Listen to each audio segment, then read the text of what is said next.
पेट में क्या है किसको पता है, बैंक में क्या है किसको पता है। कि जिस प्रकार से जैसे जब हमारे एक तो जब वो वैवाहिक जीवन में नहीं आई थी और जब वो अपना स्कूल में पढ़ाई कर रहे थे, जिस तरह से परिस्थितियाँ उनके खिलाफ बन गई थी, जिस तरह से उनके पिताजी का देहांत हो गया, भाई ने घर छोड़ दिया, भाई का एक छोटे भाई का देहांत हो गया और बड़े भाई ने जिस तरह से अपनी जिम्मेदारियों से अपना किनारा कर लिया। अगर उस वक्त पे ही उन्होंने अगर कोई गलत ऐसा फैसला ले लिया होता या आत्महत्या जैसी बात को अपने मन में लाया होता या कहीं भाग जाने का सोचा होता, प्रयास किया होता या किसी कुछ गलत कार्य को चुन लिया होता, तो शायद आज हम उनकी बात ना कर रहे होते या शायद आज मैं यहाँ होता ही ना आपके साथ। तो माता जी ने एक बेटे का, एक पति का और एक बेटी का सारी जिम्मेदारियां उन्होंने निभाई और चूंकि उन्होंने एक विद्यालय में शिक्षिका के रूप में एक नौकरी पाई और वहां उन्होंने बच्चों को शिक्षित करना शुरू किया। जहां पर वो शिक्षिका थी वहीं पर उनका प्रेम जो है वहां के जो संस्थापक, प्रबंधक और आज की डेट में मेरे पिताजी से हुआ और दोनों का प्रेम हुआ और उसके बाद दोनों ने प्रेम विवाह किया और जिसकी सहमति कुछ समय बाद हमारे पिताजी के परिवार वालों ने दी और फिर साथ में सामूहिक विवाह हुआ, पारिवारिक विवाह हुआ। पर इसके बावजूद मेरी माता जी के परिवार वाले जो रिश्तेदार नातेदार थे उन्होंने उनका बहिष्कार किया और ये कहते हुए कि उस वक्त पिताजी की माली स्थिति बहुत अच्छी नहीं थी, तो शायद इसलिए भी लोग पसंद नहीं करें। अगर शायद स्थितियाँ अच्छी होती और पैसे वाले होते तो सब शायद एक्सेप्ट कर लेते, पर चूंकि स्थितियाँ नहीं थी उस लायक और उन्हें लगा कि हमारी बेटी यहाँ से जाकर वहाँ चली गई और इस नाते उन्होंने सारे रिश्ते नाते माता जी से ख़त्म कर लिया। शादी के कुछ ही दिनों बाद नानी जी की तबीयत बहुत ज़्यादा बिगड़ गई, जिसके कारण उनको अस्पताल में भर्ती कराया गया और उसी दौरान उनका भी देहांत हो गया। अब माता जी के पास मायके पक्ष या परिवार का कहने वाला कोई नहीं बचा था सिवाय वो अपने आप के। अब उनको मायके का पक्ष अपने आप में ही रखना था। एक मजबूती होती है, एक लड़की को लगता है कि चलो कभी कुछ स्थितियाँ बिगड़ी या नहीं बनी तो कोई तो है मेरे पीछे, पर आज की डेट में उनके पास कोई नहीं था। इन सब स्थितियों को समझने के बावजूद और समझते हुए मेरी माँ ने और पूनम सिंह जी ने अपने संघर्षों को जारी रखा। ससुराल में भी उनकी स्थितियाँ शायद अच्छी नहीं रहीं और चूंकि दूसरी जात का होने के कारण उनको बहुत सारी चीज़ों का सामना करना पड़ा, कठिनाइयों का सामना करना, परिस्थितियों का सामना करना पड़ा। और जो एक ससुराल का आज की डेट में जो परिप्रेक्ष्य आता है लोगों के मन में कि पिटाई, गालियाँ, खाना न देना, घर से निकाल देना, वो सब उन्होंने झेला।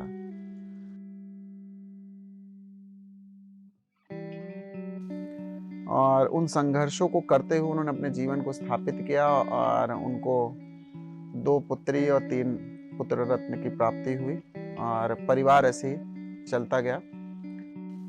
उस बीच में अपने बच्चों की परवरिश करना, स्कूल के लिए समय निकालना और घर में जो दादी और जो पारिवारिक विद्वेष था उसका सामना करना, वो सब करते हुए वो अपने जीवन को एक सरलता की तरफ ले जाना चाह रही थी। देखिए सच्चाई ये है कि जीवन में जिसने खुद संघर्ष किया है तो वो हमेशा दूसरे के लिए प्रेरणा बनता है। उन्होंने खुद इतनी सारी चीजें अपने जीवन में सही और झेली और देखी हैं कि उन्हें ये लगा कि ऐसा ना हो कि मेरे मेरे ही हिसाब से कितनी लड़कियां, कितनी महिलाएं जो इस तरह से चीजें झेल रही होंगी। तो वो जो उनका दर्द था और जो कहते नहीं कि जो मतलब उन्होंने जो झेला, जो कुछ सहा, वो ये नहीं चाहते थे कि और भी कोई समाज में कोई सहे। हो सकता है मेरे पास कोई नहीं था सपोर्ट के लिए, शायद मैं उनके लिए उनका एक सहारा बन सकूं। तो जब उनके अंदर ये बात आई तो उन्होंने पिताजी के सामने बात रखी कि क्यों ना हम विद्यालय के माध्यम से जो बच्चियां आती हैं उनके परिवार के लोगों को हम जोड़ें, उनके परिवार में हम जाकर देखें। क्योंकि कुछ बच्चे फीस नहीं दे पा रहे हैं, कुछ बच्चों का आना नहीं हो पाता, कुछ बच्चियां पिट कर आती हैं अपने माँ पिता से, तो ऐसा क्या है कि बच्चों को मार खाना पड़ रहा है। तो धीरे धीरे उन्होंने एक, चूंकि आज की डेट में जिसको पीटीएम कहते हैं, पेरेंट टीचर मीटिंग, वो उन्होंने उस समय शुरू किया अपने विद्यालय में। तो उन्हें ये लगा कि नहीं, हमें शुरुआत करनी चाहिए और जीवन में हम किसी के लिए अगर सहारा बन सके तो इससे बड़ी बात और कुछ नहीं होगी। तो उन्होंने इसकी शुरुआत करी विद्यालय से ही। विद्यालय में उन्होंने महिलाओं को बुलाना शुरू किया, उनको प्रशिक्षित किया कि किस तरह से आप अपने घर में बैठ करके कुछ अच्छा कर सकते हैं। जैसे सिलाई का हुनर मेरी माँ के अंदर था, जो उन्होंने अपनी माँ से सीखा था। तो उन्होंने कहा कि कम से कम सिलाई कढ़ाई से ही हम शुरुआत करेंगे और इनको हम शिक्षित करेंगे। तो इस तरह से उन्होंने शुरुआत 2 महिलाओं से करी थी, और 2 महिलाओं का मुझे नाम भी याद है आज भी।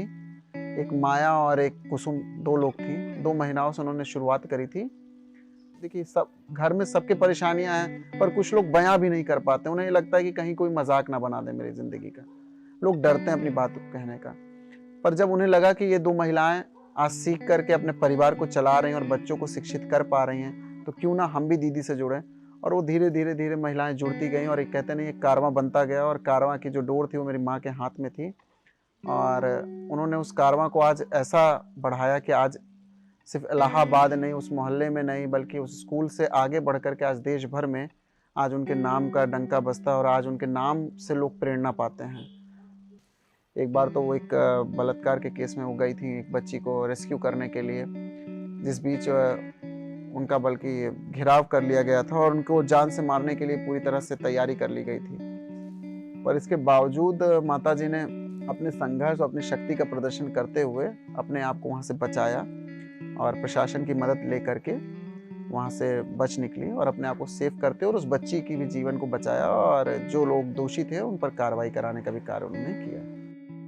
पिताजी का विश्वास और मेरे पिताजी का कह सकते हैं कि प्रोत्साहन इतना ज़्यादा था कि उन्होंने कभी भी कहा कि मैं तुम्हारे साथ हूँ, तुम आगे बढ़ती रहो, जो होगा देखा जाएगा। तो मेरी माँ हमेशा सिखा के रखती थी कि सबसे हंस के बोलो और सबको बताओ कि हमने सब खाया।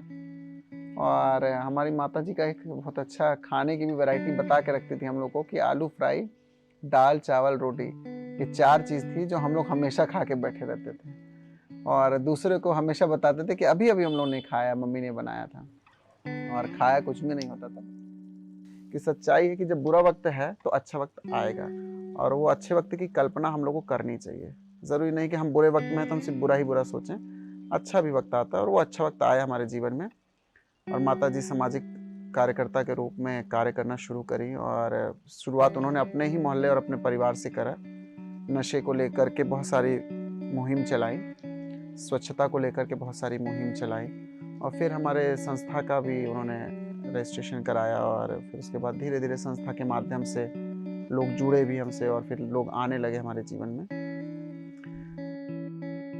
और जो महिलाएं जीवन में हार जाती हैं, परिवार में हार जाती हैं, समाज में हार जाती हैं, जो दूसरों की बातों में आ जाती हैं, दूसरे के बारे में सोचने लगती हैं, मुझे लगता है कि उनको मेरी माँ से सीख लेनी चाहिए।